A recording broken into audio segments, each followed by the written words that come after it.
What's up, guys? Before I get the video started today, I'm going to run a couple of tests on my engine setup. I was unaware, but Maxpeedingrods, the company that supplied the coilovers, the traction bar, and the splitter brackets for Rune 49, they also make testing tools. So I ended up getting the radiator pressure / coolant pressure tester, oil pressure test kit, and a compression tester. So I'm going to knock out all three tests really quickly. Very curious on compression, same with oil pressure. Just want to make sure that this Y7, Y8 combo is running healthy. I don't know any history on it. And then coolant pressure, radiator pressure, just want to make sure it's holding. Who knows how long that radiator has been in there and if it's going to hold much longer. Just want to make sure it's okay for now as I'm getting the car set up and getting it running better. First, we're going to run the coolant system. The kit has a variety of supplied adapters. For my particular car, it looks like it's going to be this one or that one of the two smaller ones for the radiator cap. Then it has the pump, which is where we're going to pump up the system to, and then you're going to let it hold the pressure. Now in your car, you should see, usually on the cap, like see how this one is 0.9. And on the gauge, you can see it has the bar and PSI readings. That 0.9 bar is just right above the red. It kind of ends right there. That's where I'll set it. It's not recommended to overpressurize it. You could potentially damage something within your coolant system.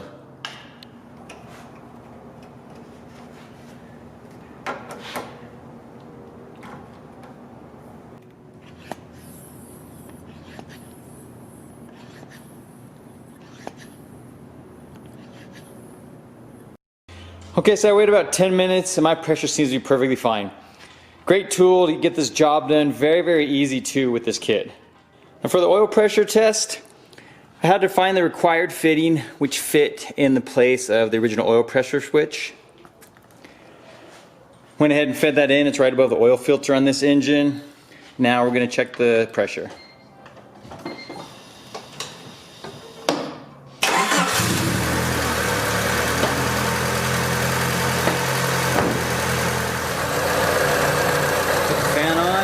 Operating temp at idle, it's right around 20.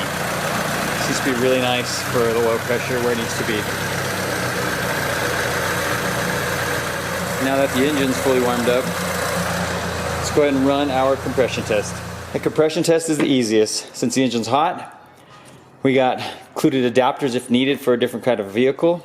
The supplied tube fits perfectly on my Honda. Has the gauge, went in and connected, all 4 spark plugs are removed. I went ahead and removed the ECU fuse so no gas is supplied. All you gotta do is get inside the car, put your foot on the gas, hold down full throttle. Reason being we need this to be open all the way so it pulls in air to the cylinder and we can get that correct compression test. And I'll usually crank it like 10 to 12 times before I come out and check the compression. Then move to the cylinders 2, 3, and 4. You can get all your readings really easily.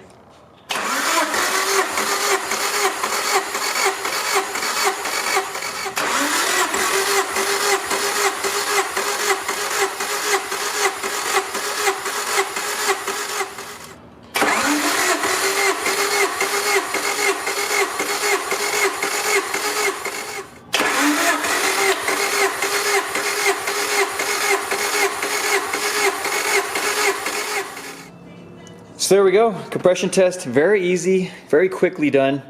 You can see on mine, cylinders 1 and 4 a little bit higher. Those were like 173, 175-ish. Cylinders 2 and 3, a little bit lower, 165-ish, but well within the 10% spec of one another. Nice way to get those done and tested. Thanks again for Maxpeedingrods for supplying me those kits. Now let's move forward with the video.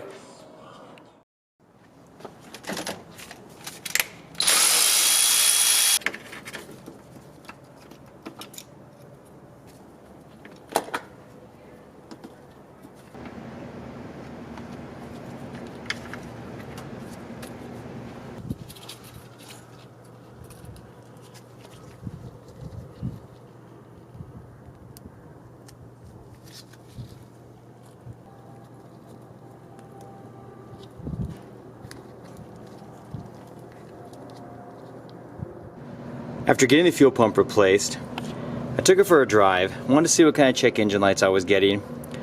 So I went ahead and found out I had a code 9 for cylinder position sensor. and a code 5 for the map sensor. So I went ahead and ordered a new one. This one is a TD80U. I had looked at it before ordering one. This one had 2 plugs and a conversion harness for an MPFI setup. The one I found online, most of the TD80Us, they had 1 plug, and I also found another conversion harness for the 1 plug to the 2 plugs. So I ordered that, put that on, works perfectly fine. The map sensor, I tested it, took it for a drive right now. I was able to get rid of the map sensor code. Now on a boosted application like this with a supercharger, you need the map sensor to be after the throttle body because you won't read boost up here. So what I did, I just had the wiring here hanging, and I went ahead and swapped back to the original map sensor because I can just mount it on the firewall here and then run the line instead of having this just dangling. I'm going to try that out, see if it works. And it seemed to work perfectly fine. The map sensor had no issues. Same with the distributor, the codes were gone. But I went ahead and found out I was getting through one more code, which was for the O2 sensor. And upon looking at the wiring, I pulled off all the tape, and it had all these butt connectors on the harness leading to the ECU. And on the O2 sensor itself, it had a bunch of butt connectors. So I'm going to throw in a brand new Denso O2 sensor. Then I'm going to check all the wiring leading to the ECU and see if they're in the correct positions. Hopefully I can eliminate that check engine light as well. It's been a couple days since I've recorded anything. Did a couple small things, fixed all the wiring for the O2 sensor. I put a brand new Denso O2 sensor that fixed the check engine light for code 1. The distributor fixed code 9. Code 5 went away. Unfortunately, whenever I was driving it, if I hit at least 1 pound of boost, the map sensor would give us code 3 this time. I spoke to this guy's name is James. He has a channel called Texas Honda Channel. You can check it out up here in the corner. I'm going to link it. It's really insightful. He had an EK with a D16Y8 with a supercharger on it, same setup. And he was saying that if you run a stock ECU, it's not tuned, not with Honda. He said once you hit 1 pound of boost, you're always going to get that check engine light. And he was right in saying that, like, if I turn the car off, turn it right back on, of course it'll run fine again. But once that check engine light turns on, the car wants to idle really, really terribly, and it wants to die as well. So I can drive it normally without hitting boost, and I did. I took it to get an alignment the other day, set the camber, everything checked out, and he was able to set my toe where I like it, which is just stock settings, and then I went with -2.5 camber. So that's set there. What I plan on working on today is just some little things with wiring. For example, the battery wiring comes up to like this little junction. It's made for like stereos and everything. I've left it alone because I didn't have the required parts I needed. I'm going to wrap up some of these wires here. These ones I pulled apart from the O2 sensor wiring because those were not needed. I just wanted to make sure I had the correct ones going to the O2 sensor. And then get the battery finished off. I'm going to add, of course, an inline fuse and a little junction block. That way I can split this to the starter, one to the fuse box itself. And then I'm just going to bolt up. We'll put the screws back in for the cluster cover. Get some of this crap out of here. Clean up some of the junk. I have another intake I may throw on. And just get rid of some of this wiring back here. And kind of get it a little bit more ready for taking it to get tuned. Try to get this thing running correctly. I do need to set the distributor time, and I'll probably do that today. It's relatively easy though. But let's get started, see if we can get a lot of this finished up today.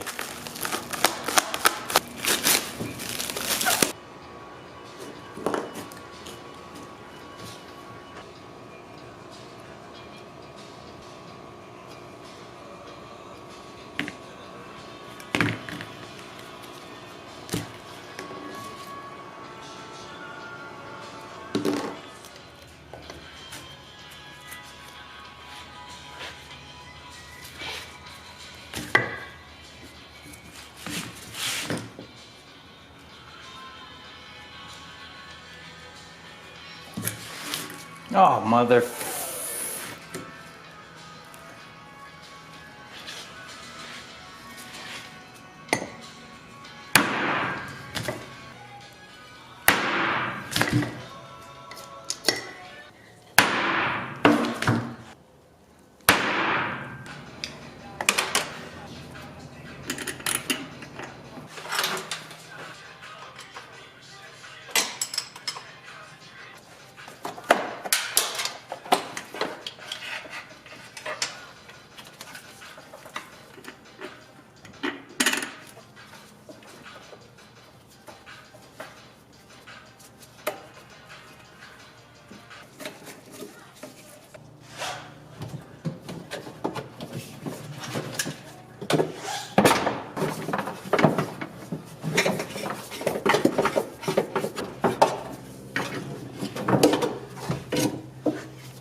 Using a wagon bumper, you need the 88, 89 bumper supports because the 90, 91 have the holes in a different position. See how these are higher? Talked about this before in a different video, but thought I'd just share it again.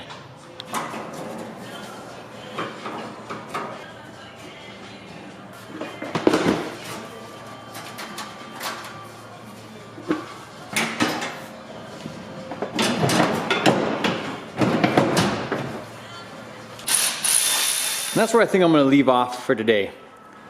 Went ahead and put on a wagon bumper I've had forever. Used to have this on my 90 Civic Si at one point. I went back to the stock bumper. I always kept it because I knew I could potentially use it, plus they're so hard to find. I do need a new filler piece. If any of you guys have a lead on a 90, 91 hatchback filler piece, this is an 88, 89. Sits up too high, it creates more of a gap here. Plus it's all bent up and the ears are broken off on the sides. It doesn't mount up. Let me know. I'd love to purchase it off you guys. Intake's on, map sensor's good to go. Everything else is buttoned up in there. In the cabin, let me show you guys where I hooked up the little fuse breaker. I was hooking it up right here. I was using the original hole for the seat belt. I ended up snapping off the ear, so I had to drill another hole. Seems to be perfectly fine. Good spot for that. I hooked up the S300, V3, P28, no, P72. I can't remember which one it is. Regardless, it's OBD1 ECU. Because I have a couple others that are potentially non-functioning. Off video, I had thrown on, this is a Maxpeedingrods shifter, similar to other brands. I'm sure you can tell just by the way it looks. Feels really good. I like it. Solid, heavy, puts the shifter close to the wheel. And that's about it. We are going to go take it for a spin. Since I got the Honda hooked up, brought my ECU, my actual laptop outside. See if we can take it for a spin without the code 3 from the map sensor now that I got the Honda hooked up. So I went ahead and threw the ECU in. Got it hooked up to Honda here. Wanted to see what the engine coolant temperature sensor was at. Same with the intake air temp. It's idling really well.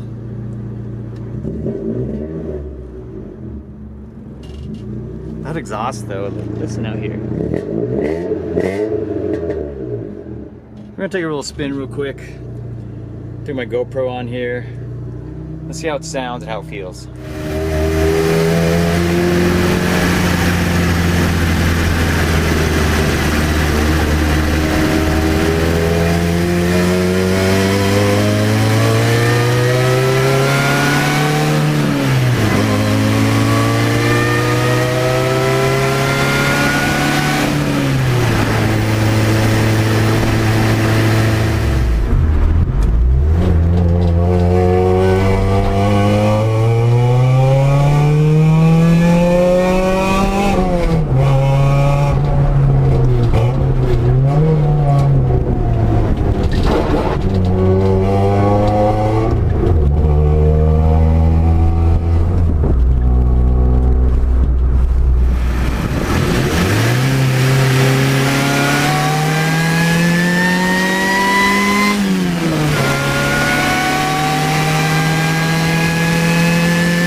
So there we go.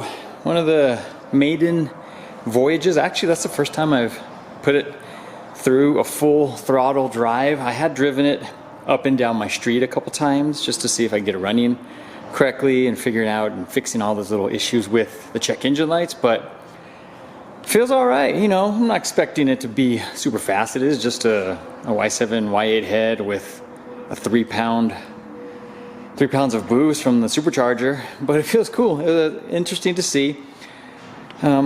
Maybe, I don't know how well the video came out. I haven't looked at it yet. When I put the GoPro on my laptop, just kind of see at full throttle, it was hitting exactly 3 PSI, which is, it's great for me. I don't know the history, condition of this motor. I'd love to be able to drive it for a little bit before destroying it. So I think 3 pounds is fine. And after we get it tuned, it should run a lot smoother. It does feel a little bit jerky and not super smooth on the low end. Maybe that has something to do with the larger fuel injectors or the amount of fuel that's being put into the engine. It's obviously safer to run it with a lot more gas than running it lean. But the thing that I dislike, the exhaust sounds, it's loud. It's like super duper loud. You guys have to let me know if you feel the same way. It's just like the eBay piping with an aftermarket muffler. So we're gonna get that swapped out in the next video. I've had this Tanabe full catback for an EF hatch. We're gonna throw that on. It should sound fantastic. These exhausts sound really good. And in the next video, we're also going to get a set of brand new innovative billet mounts installed on this car. Innovative reached out to me months ago. I apologize for not getting this installed sooner. I just haven't had the time to do so. They sponsored me a set of their mounts with, I asked them for the 90 durometer urethane, which is the hardest they offer, just to replace the innovative mounts I already have in here. Now, when this car is running, if you rev it, the engine flexes back and forth a little bit. And this one, I don't know if you can tell, it almost looks like it's deforming a little bit on this side. These are the innovative steel mounts. It's a nice set of theirs also. But I reached out and I asked them if we could send me the ones with the 90 durometer just to help with less engine movement. So I'm really excited to get those installed and that exhaust, but tune in then, we'll get that set up and we'll take you on our little drive and see how that exhaust sounds compared to the one that's on here now. Take care, guys.